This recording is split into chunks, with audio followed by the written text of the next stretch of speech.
Once again, this is your brother, the indescribable 1981.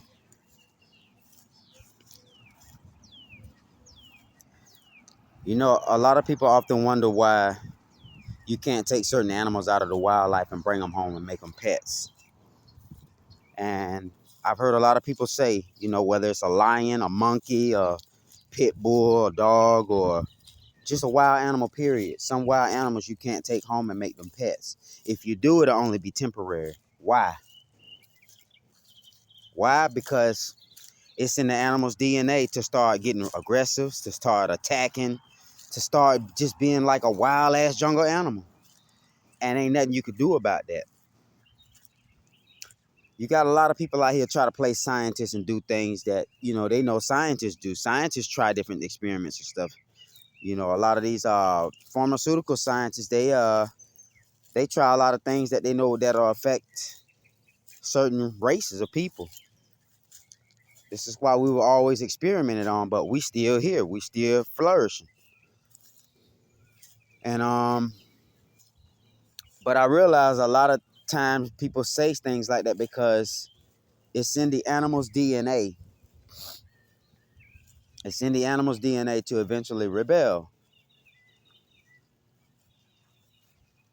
right? And I say all that to say this. There are people on this earth and entities that are just, they going beyond the norm of what we see out here with violence, not giving a fuck, able to blend in with us at the moment to do what they can, and then when they're not around us, you know, it's a problem. You wouldn't believe how many people or races on this earth or so-called say that they love the dark skin race or the darker races. But it's just a facade and a mask that they're putting on. The 13th Psalm was right. When you have a soul and you're in the presence of an evil person, for that temporary moment, they'll be nice and they'll be respectful because your soul has a heavy influence where wherever your aura field touches, a person is affected and influenced. It's the same thing with animals. I've had homeboys that had animals, you know, like pit bulls and stuff, where I walked up into their yard and walked right past the dog, and the dog didn't do anything. And one time I did that, one of my homeboys, you know, my friends, he was telling me, he said, boy, I don't know how you got past that dog and that dog didn't snap. That dog just had a couple of dog fights this past week. And it was like, but that dog don't usually let nobody walk past him into this yard. You must be got God with you, or that dog must really like your spirit, because that dog don't let nobody into this yard like that. That's the same thing with us having a soul. When you have a soul and you come around people, it influences them to do the right thing at that moment in your presence. And then when you leave, you know, they go back to doing all the wicked shit. You know, ain't no difference from when you cut the light on, the roaches scatter, you cut the lights off, the roaches come back out. Same thing. But a lot of things you can't control because it's in people's DNA. That's why they tackle the food a lot out here for us. They know our DNA. We're supposed to eat natural foods from nature, not blood foods that we got to run down and kill. And by us taking in these foods, it causes our bodies to be sponges to suck in cosmic energy. They know this about us too.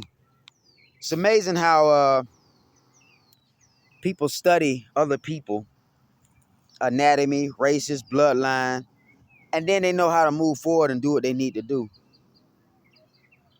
It's funny how they kept you from a lot of these spiritual sciences, making it look like it's voodoo or witchcraft, when really they were keeping you from something that you automatically do. And I'm pretty sure a lot of these things was done not really by like a lot of the evil people and stuff like that they were saying and stuff like that. I think a lot of this stuff was really done by the Holy Spirit. Great Mother Holy Spirit brought a lot of stuff into existence. Because when Holy Spirit works through people, places, things like animals, humans, nature, Holy Spirit does things that's amazing and indescribable. And it's not always for the bad. It's always for the good. Holy Spirit functions always for the good. You know what I mean? And this is why it's not good to judge things. I see people judge things all the time, especially like when they look at I can't stand Donald Trump, this and that. That don't mean shit to nobody but the dumbasses that's arguing about it. It's in a lot of people's DNA to argue for some fight.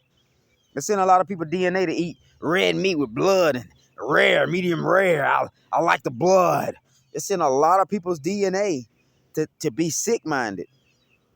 It's in a lot of people's DNA to eat, sleep, and shit and nasty shit. It's in a lot of people's DNA to have sex with their own